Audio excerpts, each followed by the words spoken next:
Ward number 17માં દબાણોની ભરમાર. ફૂટપાથ અને મુખ્ય માર્ગો પર દબાણોનું સામ્રાજ્ય. દબાણ કાર્યકર્તાઓ પર કોના આશીર્વાદ છે તે સમજાતું નથી. જાગૃત નાગરિક. દબાણ શાખાની કાર્યવાહીથી કોઈ નિવારણ આવે તેવું લાગતું નથી. સંગીતા પટેલ. નમસ્કાર દર્શક મિત્રો, લોકસત્તા જનસત્તામાં આપનું સ્વાગત છે. વડોદરા શહેરના દરેક વિસ્તારમાં દબાણોની સ્થિતિ દિવસે ને દિવસે વણસી રહી છે. રોડ રસ્તા પરના દબાણોને લઈને પાલિકા દ્વારા યુદ્ધના ધોરણે કાર્યવાહી કરવામાં આવી રહી છે. પરંતુ વોર્ડ નંબર 17માં પાલિકાની કાર્યવાહી છતાં સ્થિતિ જેસે તે વૈસેની જોવા મળી છે.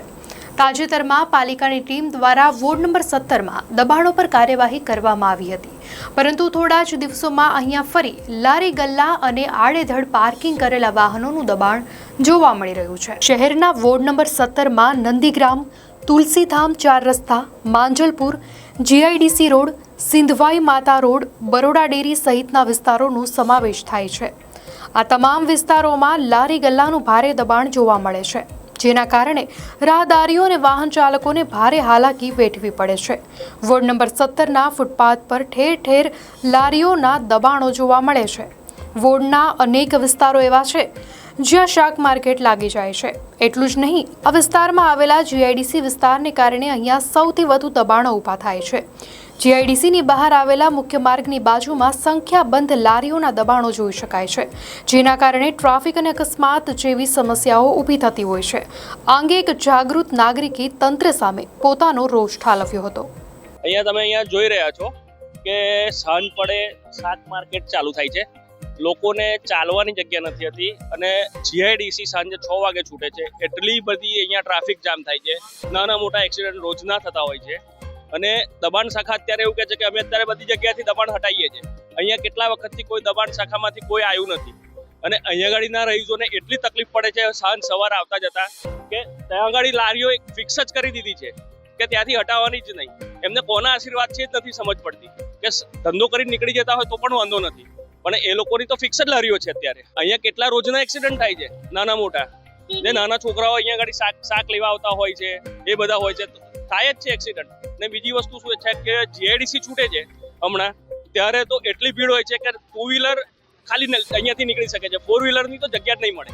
વડોદરાના અન્ય વિસ્તારોની જેમ વોર્ડ નંબર 17માં પણ પાલિકાની ટીમ દ્વારા દબાણો હટાવવાની કાર્યવાહી કરવામાં આવે છે, પરંતુ ટૂંક જ સમયમાં અહીંયા ફરી દબાણોનું સામ્રાજ્ય જોવા મળતું હોય છે. આ વિસ્તારના કાઉન્સિલર સંગીતા પટેલનું માનવું છે કે પાલિકાની કાર્યવાહીથી દબાણોની સમસ્યાનું કોઈ નિરાકરણ આવે તેમ નથી.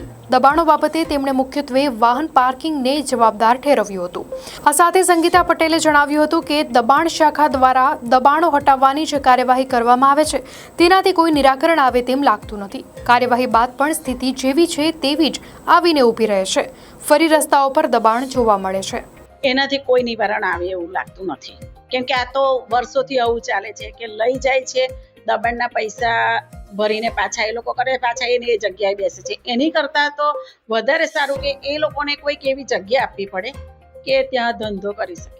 દબાણ હટાવવાનું તો કહીએ છીએ અમે કે ભાઈ આ જગ્યાએ આ દબાણ થાય છે, હટાવો. હટાવે પણ છે, પણ પાછું એની એ પરિસ્થિતિમાં આવી જાય છે. રસ્તામાં હોટલ હોય છે, રોડ પરની સાઈડો પર કે લારીઓ હોય, ત્યાં પાર્કિંગની સમસ્યા પહેલે તો છે. એ પાર્કિંગની વ્યવસ્થા આપણે એવું નથી કહેતા કે હોટલ ના ચાલવી જોઈએ, હોટલ ચાલે એનો વાંધો નથી, પણ એ લોકોએ પણ એક માણસ રાખવો પડે કે પાર્કિંગ વ્યવસ્થિત કરે તો ગાડીઓ આવર જવર લોકોને તકલીફ ના પડે. આપણા મોદી સાહેબ પણ 10-10 હજાર રૂપિયાની લોન આપે છે અને લારીઓ ગલ્લાવાળા બેસે છે. આપણે એમને દૂર નથી કરવા, પણ એમને કોઈક એવી જગ્યા ફાળવવી જોઈએ કે એ જગ્યા પર એ લોકો ધંધો કરી શકે અને આપણે પણ દબાણ હટાવી શકીએ. મહત્વનું છે કે વોર્ડ નંબર 17માં સૌથી મોટો પ્રશ્ન તરસાલી શાક માર્કેટનો રહ્યો છે. આ વિસ્તારમાં આવેલા તરસાલી શાક માર્કેટના કારણે મુખ્ય માર્ગો પર લોકો આડેધડ વાહન પાર્કિંગ કરી દેતા હોય છે. એટલું જ નહીં, મુખ્ય માર્ગ પર અનેક વેપારીઓ પોતાની લારીઓ સાથે ઊભા રહી જાય છે, જેના કારણે દબાણો એ હદે ઊભા થાય છે કે વાહન પસાર થવા માટે પણ યોગ્ય જગ્યા રહેતી નથી. ત્યારે આ મામલે વાત કરતા સ્થાનિક કાઉન્સિલર શૈલેષ પાટીલે જણાવ્યું હતું કે તરસાલી શાક માર્કેટનો પ્રશ્ન હલ થાય તે દિશામાં કામ ચાલી રહ્યું છે, જેથી દબાણો સહિતની સમસ્યાનું નિરાકરણ આવી જશે. વોકિંગ ઝોન હોવું જોઈએ અને અત્યારે હું દીપચમર પાસે એક વોકિંગ ટ્રેક બનાવી રહ્યો છું જે રૂપારેલ ખાસ છે. એને મેં એક ડેવલપ કર્યો છે. એટલે એક આયોજન એક સાઈડ લાઇબ્રેરી છે અને એક સાઈડનું એક વોકિંગ ટ્રેક બની રહ્યો છે. અને મારે એમાં કોઈ ખર્ચો નથી, ખાલી રેડી જ છે, હવે ચાલુ કરવાની પાછળ છે. બીજા લારી ગલ્લા માટે જે તરસાલી છે, અત્યારે શાક માર્કેટ મોટું છે, એનું બી એક ટેન્ડર આવી ગયું છે. જે ટૂંક સમયમાં ટેન્ડર ઓપન થાય તો હું શાક માર્કેટ બી ખસેડ્યું. એટલે તરસાલી અને એ આખા વિસ્તારને એક રાહત બી ટૂંક સમયમાં હું આપી રહ્યા છું. આશરે 5 મહિના પહેલાં મેં દરેક લારીવાળાને મારા વિસ્તારના જોઈન્ટમાં એક મિટિંગ કરેલી. હમણાં જે ગલ્લા ચાલુ થાય છે રાત્રે 4 વાગ્યા સુધી ચાલે છે, બીજી લારીઓ છે, એટલે એના માટે મેં એક ઝુંબેશ 5 મહિના પહેલાં આશરે વોર્ડમાં લીધેલો હતો અને બંધ કરવા માટે બી મારું સૂચન હતું. એટલે મારું એક સૂચન બી એવું કરેલું હતું કે 11 વાગ્યા પછી પોલીસ સક્રિય થાય અને એ દિશામાં જાય કે દારૂ પીને લોકો ફરી રહ્યા છે. એના માટે તમે જોઈ શકો છો સતત પોલીસ અઠવાડિયા 10 દિવસથી એટલી સક્રિય છે કે લોકોને 11 વાગ્યા પછી હવે એક બીક બેસી ગઈ છે જવામાં, કે આપણને બેસાડી દે છે. કે ટ્રાફિક પોલીસ અને કોર્પોરેશનના ટીમના માધ્યમથી રોજે રોજ દરેક વિસ્તારમાં આ કામ થઈ રહ્યું છે અને હવે આ કામ ચાલતું રહેશે. વોર્ડ નંબર 17માં દબાણોની સમસ્યાને લઈને પૂર્વ મેયર તથા કાઉન્સિલર નિલેશ રાઠોડે વારંવાર પાલિકામાં દબાણો દૂર કરવા માટે રજૂઆત કરી હતી. સ્થાનિક કાઉન્સિલર નિલેશ રાઠોડે જણાવ્યું હતું કે ફૂટપાથ લોકોને ચાલવા માટે હોય છે, નહીં કે દબાણો કરવા માટે, જેથી ફૂટપાથ પર દબાણો હોવા જ ન જોઈએ. આ જે ફૂટપાથ છે લોકોને ચાલવા માટેનો હોય છે અને એની પર જે કંઈ બી દબાણ હોય છે એ અમે લોકો તો ઈચ્છતા જ નથી. અમે તો વારંવાર કોર્પોરેશનમાં કમ્પ્લેન પણ કરીએ છીએ કે ફૂટપાથ ખુલ્લા કરાવો. ફૂટપાથ આપણે લોકોને ચાલવા માટે બનાવે છે, નહીં કે લારી મૂકવા માટે. રોડ પર ચાલવાનું ના હોય, એક્સિડન્ટ ના થાય એટલે ફૂટપાથ હોય કે લોકો ફૂટપાથ પર ચાલે. પણ જે પ્રમાણે ફૂટપાથ પર દબાણો થયેલા છે એ દબાણો ચોક્કસપણે હટાવવા જોઈએ એવું મારું માનવું છે.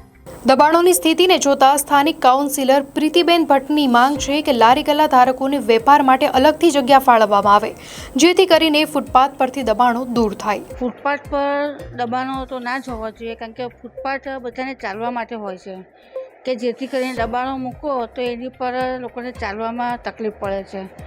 અને આજે કેવું કે એક લારીને મૂકવા દઈએ પછી બીજી લારી મૂકે, એને પછી ચાલવામાં તકલીફ પડી જાય. આમાં કેવું ફૂટપાથ પર દબાણો બધા આવી જાય છે, એના લીધે ચાલવામાં પછી ટ્રાફિકમાં બધું વસ્તુ બધા ભેગા થઈ જાય છે, એના લીધે અકસ્માતો વધારે થતા હોય છે. ફૂટપાથ પર જે દબાણો હોય છે એ દબાણોને દૂર કરવા પડે અને લોકોને કહેવું પડે કે તમે જે જગ્યા તમને જે આપી છે એ જગ્યાએ જ તમારે મૂકવા પડે, એના લીધે તમારે આપણે અકસ્માત ના થાય. વોર્ડ નંબર 17ના વોર્ડ ઓફિસર રીતેશ સોલંકીનું કહેવું છે કે તેમના વિસ્તારમાં મોટા રસ્તાઓ હોવાના કારણે દબાણો વધુ નથી, પરંતુ નોંધનીય બાબત એ છે કે આ વિસ્તારમાં માત્ર 13 લારી ધારકો પાસે લાયસન્સ છે, જ્યારે વિસ્તારના મુખ્ય માર્ગો અને ફૂટપાથ પર મોટી સંખ્યામાં લારી ગલ્લાઓ જોઈ શકાય છે. સમગ્ર વિસ્તારના માર્ગો પર અસંખ્ય લારીઓ, ગલ્લા અને ફૂટપાથ પર પાર્ક કરેલા વાહનોના દબાણો જોઈ શકાય છે. વોર્ડ ઓફિસર રીતેશ સોલંકીનું પણ માનવું છે કે આ દબાણો દૂર થવા જોઈએ.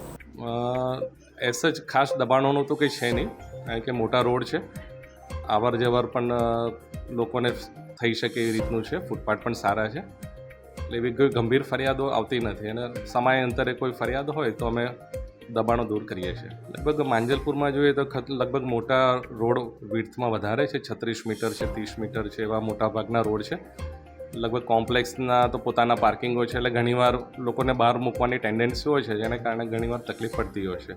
એટલે કે રોડ મોટા છે એટલે વાહન વ્યવહારમાં કોઈ એટલું ખાસ વિક્ષેપ પડતો નથી. મારા વોર્ડમાં કુલ 13 લારીઓ છે લાઇસન્સમાં જે તે સમય આપેલી છે. દબાણો યોગ્ય નથી, સાથે રોજગારી પણ છે પ્રશ્ન. હા, હટવા જોઈએ, સામાન્ય નાગરિક માટે હટવા જોઈએ.